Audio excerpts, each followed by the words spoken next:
What's going on, Lions fans? Welcome to the Pride of Detroit YouTube channel. I'm Miko, joined by my guy Morgan here, and we are back to finally talk some actual Lions football. The Lions had a preseason game a couple days ago. Unfortunately, I was on vacation, so I wasn't able to, or Morgan and I weren't able to really do a recap right then and there, but we're back to do it as we kind of get started with this next round of training camp practices. But before we jump into football talk, I wanted to take a break real quick, just on a personal note. As some of you know, I did lose my father this past weekend, back on Sunday, and really just wanted to take a moment to thank everyone, whether you did or whether you could or couldn't, who donated to his funeral costs. It really means a lot to me and to my family. It was a very unexpected loss, but I did just want to take a moment before, now that I have the opportunity to just thank everyone who was able to, either they send good, condolences, well wishes, or even able to donate. Just thank you so much for all those things. It really means a lot to me, and my family during this time. So Morgan, with that out of the way, let's talk Lions football. Let's get into this preseason game. The Lions did end up losing this one, 3-14 to the New York Giants. And as we know, when it comes to the preseason, it's not necessarily about the score or what your preseason record ends up being at the end of the offseason. It's really about, players that impress and players that, are maybe showing signs that they may not be quite ready to make this roster. So let's start in the positive first. When you look at some of the most impressive things to come out, or some of the players who impressed you the most in this preseason game, who's the first person or people that kind of are at the top of your list? I think it has to be Amik Robertson and then Ennis Rakestraw Jr. It was fun to watch them operate, and you could tell they were relishing being in man and getting in getting into some of them some of the guys in New York. My first defensive series on my notes here, tackle by Rakestraw. I think that was the one where he just ran him, rode him out of bounds, he was actually in trail because they got that shallow release. And Rakestraw didn't. It was awesome. I think he got taken out by the kicking net. That looked like it hurt a little bit, man. You know what I'm talking about? That play when I'm surprised that they keep those things so close to the sideline that those aren't behind the bleachers a bit. That's what I'm saying. Get that away, because that did not look like it felt good. But yeah, all in all, really fun to watch them, because I think Terrion. I need to go back and look. Finally, I was at a wedding this weekend. In Chicago, but I need to go back and look, because I think Terrion only played a couple series, but Rakestraw and Amik were in there for a while. So we got to go look at them, right? Yeah, they were both in there much longer than I thought. But again, I think with Amik got, obviously, a lot of his snaps were coming from the nickel position, so they played him there quite a bit. Rakestraw, I know, started on the outside, and then I think he even got a couple snaps in the nickel, in the second half of the game too. So definitely got a few more opportunities than I expected. But I'm right there with you. I think both of these guys showed just the high level of play that we've been hearing about from both of them through since OTAs first started. Ennis specifically, showing that physicality, showing that ability to close and make tackles in space. That's somebody that, again, if he continues this high level of play, I think we know who our starting outside corners are going to be, but I think you could start to see a healthier rotation, because I think he's one of those guys where the Lions may just want to have him on the field in certain packages, or based off of certain matchups, just because of how well he tackles in space and how well he's able to, be physical on the outside. And the same thing with Amik. I thought Amik challenged very well. He was targeted a couple times and just had some really good breakups. And we talked about this when doing his film breakdown. He is, a smaller stature corner, but that doesn't really take away from his play. It really just seems to highlight just how physical and how, smart he's able to be and be in the right positions when he's being targeted. Yeah, and I know it's kind of cliche, but Amik is one of those guys who plays way bigger than his stature, on the on the game day roster. Man, he had one play and it was an end breaker, and he was right there in phase. Yep. Didn't touch him, got, perfect PBU, teach tape. I loved it. And then he let him know, started barking at the sideline. You could tell he had something to say to New York sideline. I was like, dang, man, I love. So that's another one. You start talking about these guys, man, you're going to, if they continue to play this well, they're going to find reps. There's just going to be, snaps are going to be divvied up, because I do think this coaching staff is going to reward you if you show, almost to a Brian Branch level last year. And I'm not comparing Rakestraw to BB, but they have some similarities, and they're going to get you on the field. Like AG, like you got to believe he loves like that play that I'm talking about on the first series where Rakestraw forces a punt. Like that's all heart and determination. Like you could tell, I think AG got really hyped after they picked him up from the kicking net. Like everyone was really excited. So yeah, it was cool to see, man, because you'd like to have the injury rate, as you guys know who watch football, like you know this, like DBs get hurt a lot, man. Yeah. Hopefully that doesn't happen to the Lions this year and everyone has a clean bill of health, but it pays to have depth, right, Miko? 100%. And another area where the Lions at least seem to have some quality depth, and it definitely showed itself in this first preseason game, is kind of along that defensive line when you start talking about Broderick Martin. I think, B. Martin was somebody that a lot of people were hoping to see a little bit more of last year, but the Lions were very patient with him. They kind of said it from the get-go that he was going to be more of a project, that they had some technique things that they really wanted to work out, with him last season. So we didn't get to see him nearly as much. But in this first preseason game, Morgan, he looked strong. Like every bit of the mammoth of a man that we talk about him being, just, when he had opportunities to get into the backfield in the run game, he had a near sack that I think Nate Lent ended up cleaning up for him. But he really showed off and really was one of those defensive linemen that really popped for me when watching this first preseason game. Yeah, and it was good to see. Like he had active hands. Like he's got some thunder in his mitts too, man, because he's a giant human. So he's like he's one of those guys. If he can really if Terrell Williams can really get him working his hands and like being a technician, that's where you can tap into some of this freaky stuff that he can do from the interior, right? Because it's going to be tough to deal with a human that moves like that has that much thunder in his mitts for interior offensive linemen. That's just not something that's normally a player has. Like that's why Chris Jones in Kansas City is such a special player and why he's been paid the way he's been paid, because that's some freaky deaky stuff, to put it simply. So yeah, it was good to see. He still does some stuff, like he'll stand up high and get, he'll get caught peeking, like trying to peek into the backfield instead of just like working his moves and trying to disrupt blocks and like get into the backfield and defeat blockers. So it's good to see, but I guarantee you, like someone will ask Dan this week and he's like, yeah, it was good to see, but I need it more consistently. Something to that effect, right? Yeah. And I think that's what I think is very common when you're talking about players that are physically gifted, because especially if you're physically gifted and you maybe go to a smaller school, or again, just not like an Alabama or something like that, where maybe technique is maybe honed on a little bit more. But like Broderick Martin, for like you're talking about him being such a large man, probably for most of his life got by just being bigger and stronger than everybody else. So popping up out of your stance isn't a really big deal. But you get to the NFL, and those little things are advantages to the offensive lineman that, again, if you're going across, from an 8-year, vet on the offensive line, he knows like, oh, cool. If you're just going to pop up, I'm just going to get underneath you and I can control you from this point. Everybody is strong at this level. Now it becomes all about leverage. So it's good to see the signs of, again, when he puts it all together, what it looks like, right? When he's able to like really like fire his hands and like, I'm thinking of the one play.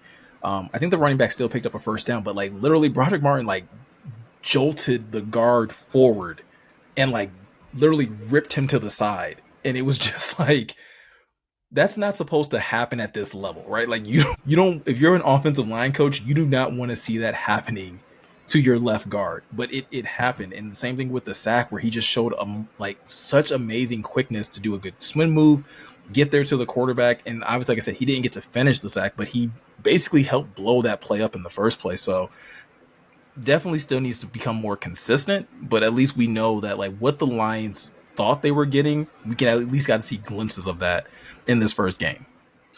Yeah. And I was, additionally, like it was good to see that he was causing, chaos, and he was commanding double teams from what I saw consistently. I want to go back and watch the film, but he was part of the reason they had, Deron Gilbert, the linebacker from Northern Illinois, who's a Detroit kid. He went to Brother Rice, if I'm not mistaken. He was, in my opinion, the play of Broderick Martin and like a lot of Mekhi Wingo as well. And some of those guys, you had Gilbert running free and he made some nice tackles. And a lot of, that's what ultimately you want from Broderick when he's in the game this year, is like, causing some chaos and like getting TFLs and a sack here and there is great. But if he can occupy blocks and not get moved backwards and like not allow the line of scrimmage to be reset and even push it back, then the linebacker like Campbell, Anzalone, Barnes, they're all going to eat, man, because that's what this defense is about. Absolutely. So we talked about three players on the defense. You got anybody on the offense for you that really kind of stood out and impressed you a bit? Oh yeah, in my opinion, we talked about it before, but like I think we came pretty quickly to Sionne Vaki and then Hendon Hooker. So I feel bad because I was looking at this here. We're going to get into some of the O line concerns, but like I was excited to see Jamar run, but they were having a tough time. A couple times in my notes, like Jamar hitting the backfield. So that was tough. But then you get to Sionne Vaki, and he made some, man, he's got some juice, doesn't he? Like that's the best way. That little double Euro step he hit. Yeah. I was like, oh my God, son. Like, what was whew. It almost felt like he was just like trying stuff, right? Like we've heard all of this talk about like how he's still learning the position, and I feel like in a way for Vaki, it just sometimes looked like backyard football, where it's just like, well, I'm just going to do this because I see space, and so I'm just going to try and get there in whatever way I can. I'm going to plant my foot and juke up field or turn up field. It was definitely eye opening. I'm kind of with you. I expected maybe a little bit more out of Jamar Jefferson, but again, I do think that part of that was the O-line play, and the O-line seemed to settle down quite a bit once Vaki got in there, and he took advantage of it. He found his opportunities and had some really good runs. 4 carries, 29 yards. Not crazy production, but still like solid production for the point that he got into the game. Yeah, I was really happy with it. To your point, like the jump cut to set up that little crazy double Euro step he hit where he just left dude in the dust. Like he was doing. It's good to see that because we talked about it a bunch of times now. Vaki doesn't have a ton of reps at running back, right, at a high level. He didn't have a ton of them in college. I don't have it up in front of me, but it wasn't like 40 something. It wasn't much. It wasn't that many, no. No. So but yeah, it was good to see. And then Hendon Hooker, man, I know obviously he got dinged up, and I don't want to speculate. Did they come out and say he's in? Yeah, like they did come out and say that he's in concussion protocol. Dan kind of mentioned it today in his press conference before practice today that they're not sure how long he's going to be out.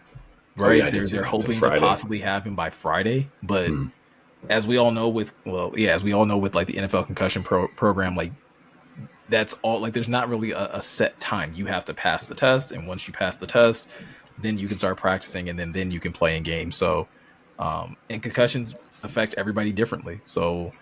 He definitely sounded more concerned than I was expecting, but you know what, man? Like, and he was even in that because that was the most exciting drive of the game offensively for the Lions. Like, it was me and Sarah perked up. My girlfriend, we were watching it. And we were like, "You look at this," and she was excited. She wanted Hendon, and she's like, "Where is Hooker?" And I was like, "He's probably going to play the entire second half." Like, and I thought that, and sure enough, but I think, man, I want to go back and watch it. But he took a couple of pretty good shots on that series, right? Like to the head too, because I watched it as well because again because I was on vacation, I didn't get to watch the game all the way through, so I had to watch the replay of it. And based off the news that he had a concussion, I was like, okay, I was expecting to see something like very like blatant and obvious. Nothing stood out. I do know there was a play once the Lions got into the red zone where the pocket kind of collapsed on him, and he took a pretty good like swipe at the head that I think it was initially ruled a sack, but because of a penalty, they ended up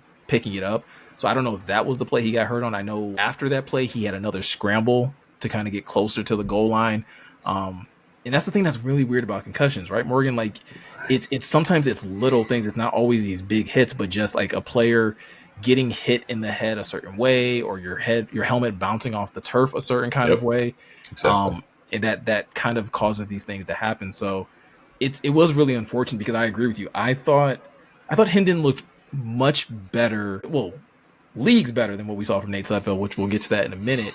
But better than I thought there would be more nerves. I thought there would be the errors that he had in this game were very much in line with what we've been hearing, right? Like he missed a couple of throws hot, but the ball came out and it looked well and it went in the right area, but it was too high in a lot of situations. And so him and Broderick Martin, I think, are in a very similar boat where it's like you see the tools, you see the physical traits, you see the things that they're able to do on the football field, and that excites you.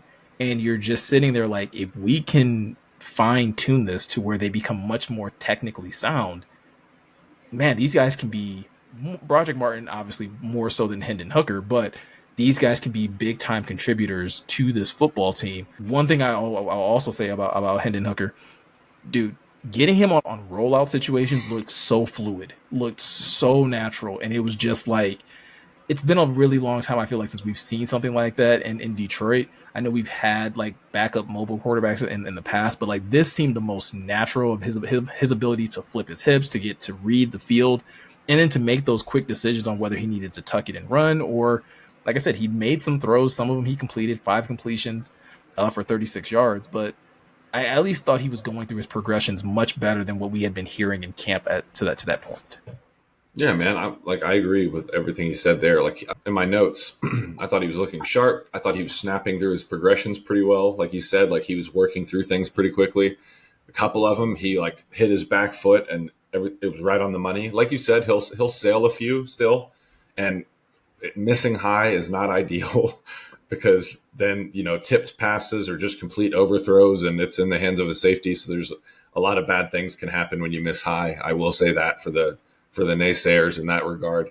But like you said, man, sailing a pass here and there, being able to move the pocket though, like they can, like Yeah. with Hooker, that is a dimension, folks, that would be really tantalizing for a Lions offense that has the likes of like intelligent pass catchers like Amon-Ra St. Brown, and then Sam Laporta and like J-Mo.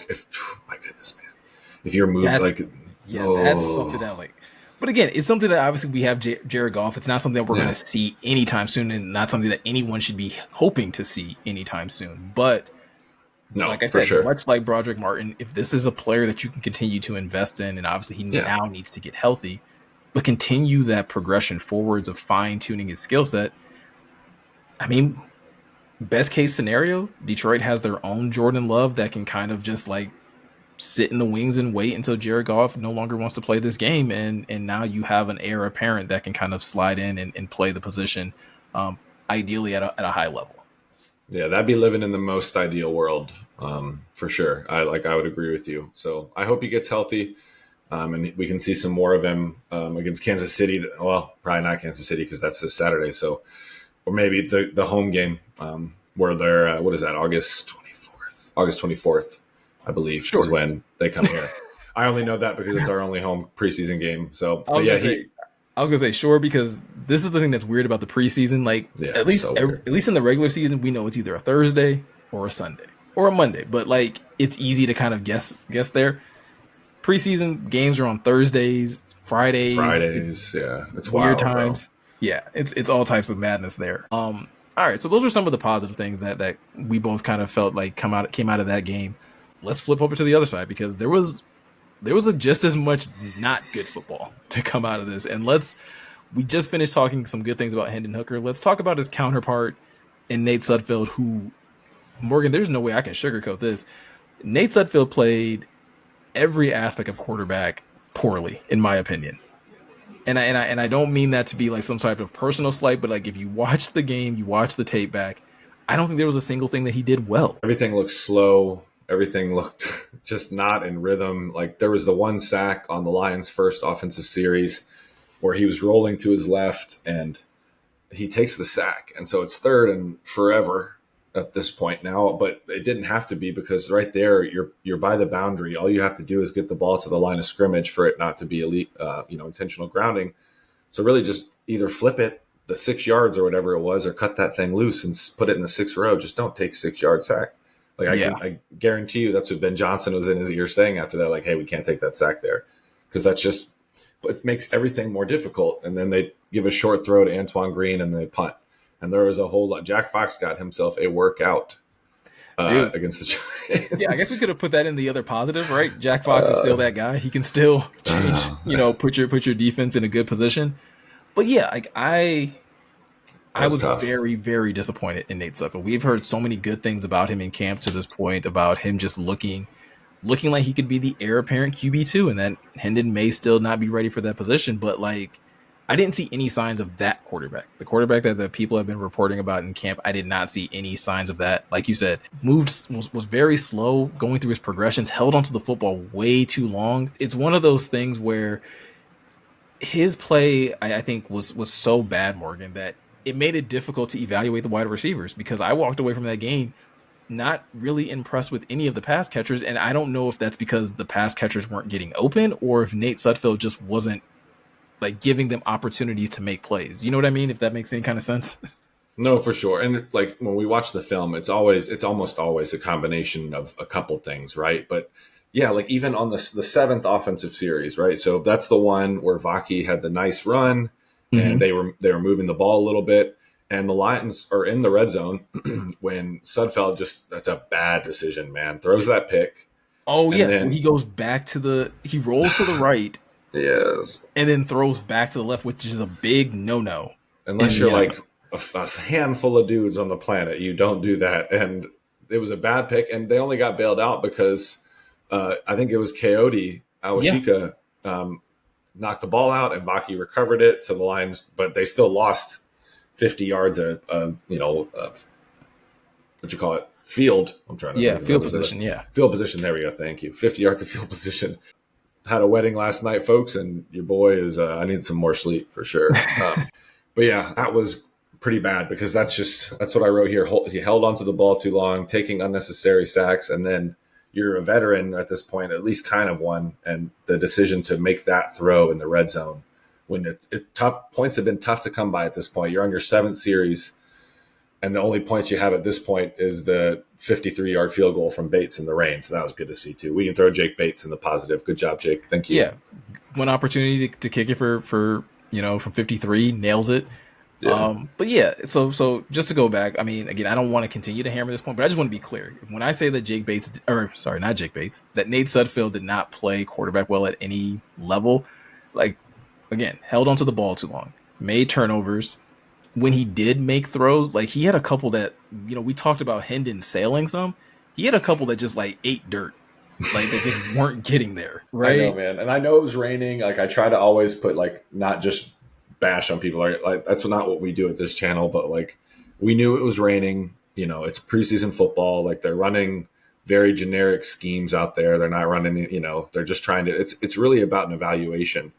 And Mm-hmm. I really think that's why the Lions were running the ball, were trying to run the ball like they were for a while, because they were trying to evaluate what was going, with the offensive line.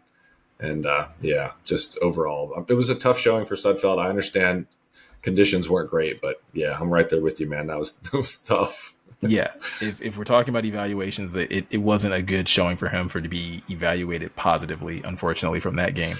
Let's move on to another thing that was disappointing. You just kind of hinted at it a little bit, or we've hinted at it a few times in this video so far. The offensive line was a little hit and miss at times, and again, it's kind of hard to say who's at fault. I think in the run game, definitely they had some really poor showings. Where they just weren't moving bodies out of the way. There seemed to be some miscommunication a couple times, like you mentioned with Jamar Jefferson getting tackled in the backfield a lot. It just wasn't what you're accustomed to seeing. And obviously, this is not the starting offensive line, but some of these guys are going to have to play meaningful snaps if there's an injury, and it just wasn't the type of showing that you're hoping for some of these backup, interior offensive linemen. And even Colby Sorsdahl, who was playing right tackle, didn't have the greatest showing of the day either. Go all around to paint this picture in the beginning here. Outside of Sionne Vaki, who 4 for 29, 7.25 yards per pop. Listen to some of these. Bam Knight, six carries, 12 yards. Craig Reynolds, 4 carries, 11 yards. Jake Funk, 4 for 9. Jamar, 5 for 9, under 2 yards per carry. And they were getting smacked behind the line of scrimmage. That one play is really sticking out in my mind. I need to go back and watch it. But Michael Neese, backup interior offensive lineman, vying to try to make the team, for a roster spot. They were running power, so he was pulling to his left, and he got walloped, man. Like that was the linebacker came down, ran through his face. I mean, if you're a linebacker coach or a Giants You're coach, you ecstatic. love that because that's just mayhem. That's block destruction. That's what you want. Like just cause chaos back there. But yeah, and that was a tackle for loss, obviously. So yeah, it was a tough. The line of scrimmage looked like it was consistently getting jolted backwards, like right off, right from the snap. And it's not all like Sudfeld was taking bad sacks, yes, in situations, but he was also running for his life a good bit because it was muddy back there, man. I was gonna say 4 sacks given up on the day. But like I said, like yeah, like I think for me personally, when I looked at it, I thought the offensive line did okay in pass protection more often than not. I think like we talked about with Sudfeld, I do think there was a couple situations where like the ball just has to be out, True. right? Even Yeah. if you're like you were saying, even if you're just sailing it to the third row in the stands, like you just gotta give your offense an opportunity to, not go backwards in some of those situations. So That's where I yeah, think Goff is so fantastic, man. I yes, really do think that internal clock that you have as a quarterback, like, all right, I just patted the ball for the fourth time. This thing needs to get out of here. Like, you know what I mean? Like, exactly. And I think like I need that, to move or this needs to be out. Something needs to happen. yeah, and that's the thing that separates backup quarterbacks from some like the good High level starters, right? starters. Yeah. Is that like that ability to know, hey, this play is not developing the way I need to. I need Something's to got to like, give. yeah, like being able to give up on knowing when to give up on a play, I think is something that could just as easily be graded in the positive that like, okay, you're not just big play hunting. You're Yep. you're understanding that you're understanding down and distance, you're understanding like, you know, Situations where we're situation, at. game flow, Yeah. all of those things. Really, really important. Yep. All right, let's jump over to the defensive side and some players that maybe you were kind of looking at like, wow, this was not the showing I was expecting from them.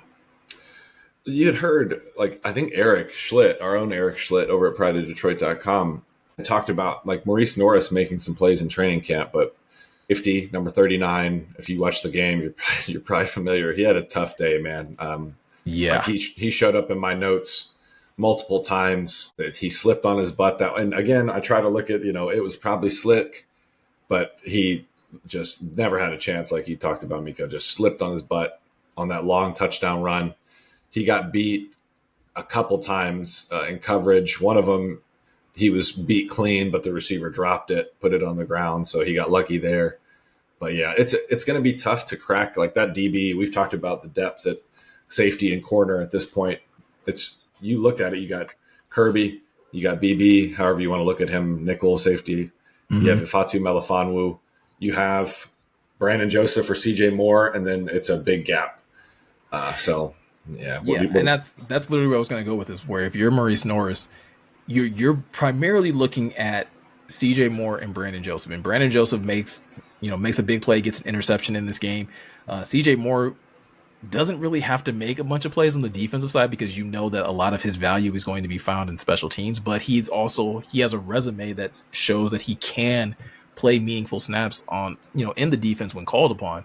So if you're Maurice Norris, like you kind of can't afford to have too many of these like visible mistakes. Like it's another thing like how if we're talking about going through the all 22 tape and it's like, yeah, like he was late rotating here, but maybe he wasn't targeted. Like these are plays where you have opportunities to make a tackle in space, or you have the opportunity to get a PBU, and you're just not getting there, or you're just not making the plays. And I feel like that's just as damning. It's just like you can't have these blatant misses when you're one of the players that are vying, for one of these last few roster spots. When you're hoping to jump a CJ Moore or Brandon Joseph, you can't just have great practices. You got to be able to translate this stuff to the game as well. And I feel like the same thing can kind of be said for James Houston, right? Like another guy that maybe is a little more, or at least was a little more solidified in making this roster. But you go look at this preseason game, Morgan, and there was a lot of plays where he's getting stonewalled. He had a couple opportunities, much like Maurice Norris, to make a tackle to limit a run play or something like that, and just wasn't making plays that were coming his way. Yeah, yeah, exactly, man. And to your point to the Maurice Norris thing, like we're talking about depth, like Brandon Joseph made some plays, man. He had the pick. He came down in a run fit and walloped somebody like Yep. it and caught. We like that because I think Dan Campbell said that, didn't he? About they wanted more physicality out of Yep. Joseph down near the line of scrimmage. You got some of that, so yeah, not a tough for Maurice Norris. But again, the practice squad's still there too. Not trying to be. You just look at it that way. There's opportunity there. And then James Houston, man, it's tough, guys, because I think we're all, me included to an extent, like we're stuck in this era of, during that 2022 season when he just was going Yeah. crazy during that period of time. But you look at it, man, they're trying to give him some reps at Sam. He looks really rough in space. I think that's why, the move ended up happening because he started as an off-ball linebacker at Florida Yeah. before going to Jackson State and became just primarily a pass rusher, an edge rusher. And I think you're seeing some of the why that shift happened. Not trying to be in a bad way. And he's a great pass rusher when he can, use that skill and use it in situations that are good for his skill set. But yeah, I'm right there with you, man. It's tough right now because you need more, because that's another deep room at this point, right? Like, Well, yeah. We're talking about another game where players that play the same position as you are making plays, right? Isaac Ukwu goes out there and gets a sack, is making consistent pressure, getting to the quarterback, also making some good fits in the run game.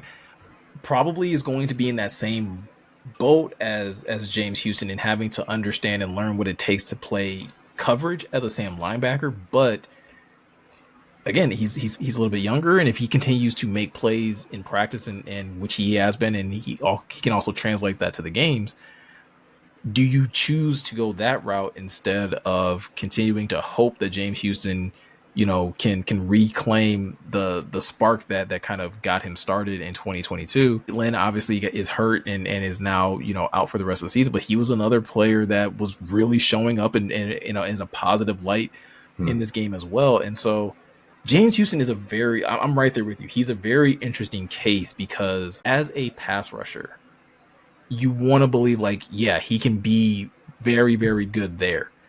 But then there's also times where like he's not winning every rep either. There's opportunities where he's gotten to rush in this game, including, and like Jeremy's been very big on this, and I got to give him credit for like always calling this out. He doesn't always look controlled though in his pass rush. Like he can be effective, but then there are other times where he's not good on his balance. He's slipping. Offensive linemen just kind of let him just kind of run wide on things and then just like, keep him out of the play. This offseason is going to be very, very interesting, I think, for James Houston. I think in last offseason, he was going to war with Julian Okwara and a couple other guys. And so there was obviously like a lot of strong feeling that like, no, James Houston is probably better than those guys. But there's a couple of UDFAs, Morgan, that are really, putting up a fight to get that, some of those backup positions behind Derek Barnes, possibly as a Sam linebacker. yeah, I mean, you have some upside too. Like Uku's a rookie out of Mississippi. Yes, you have some options, and I want James Houston to figure it out because he does have that skill set that's almost like an ace in the hole. Like when he hits that bend around the corner and like bends the edge, and is able to get so low that tackles just don't know what to do. Like I would love to have that on the team because I think that's something that can be utilized, but you have to be, if you're Houston, you have to at least be serviceable in the other areas of the game. And if you're playing the Sam opposite of Hutch in those situations, they're going to ask you to do things as that, like at that position that you have to be comfortable with, which is why I love Barnes in that spot so much, man. I know that's shifting it, but because Barnes has all that. And if he can get a little more juice as a pass rusher, which is hopefully he's doing with what he's playing this year, like more, work those moves, those counter moves, be able to like be a more of a hand fighter, because we know he can drop and cover space and tackle in space. So, but yeah, it's And I sad. think that's the thing too that we have to ahead. like kind of keep in mind too when it comes to James Houston playing again backup Sam, is that if like the Lions get to a point where he's not one of their better options at playing Sam, I wouldn't be surprised if Dan Campbell and Aaron Glenn just get to a point where like, well, we'll play less packages that require a Sam linebacker because you have so many other edge rushers that can be utilized. So maybe you start seeing more situations where you're, using Levi as a big edge, or you're using Pascal, or you're using Davenport, and they just dial back how much they use a Sam linebacker, because they don't have the depth or the options there outside of Derek Barnes. Yeah, and you might, like you said, you might see less of those 5-man fronts that typically incorporate the Sam. Eric does a really good job of breaking that down in his depth chart art. But see, I'm just not depth chart article over at prideofdetroit.com. Definitely check that one out. That's a gem. Save it, bookmark it, all that. Yep. But that's pretty much going to do it for this one. This is a longer video, but we definitely wanted to highlight both some of the positive things. So again, not just trying to be super negative, but highlight some of the good things that came out of the first preseason game, but also talk about some of the things that were a little disappointing as well. The Lions are going to have another opportunity when they play the Chiefs. And I think we are expected to see some of the starters play a little bit. And then again, this gives players again an opportunity. Just because you had a bad game against the Giants doesn't mean that you can't have a good showing against the Chiefs this upcoming week. So we'll make sure to come back with another recap of that game and just kind of once again highlight players that impressed or maybe disappointed as well. But with all that said, I'm Miko. He's Morgan. Thank you guys for taking the time to watch. If you are looking for any more Lions content or any more insider updates, please check out PrideDetroit.com or hit the subscribe button and hit the notification bell and be updated by any article or video that we upload over here on YouTube. So once again, thank you guys for taking the time to watch, and we'll catch you in the next one.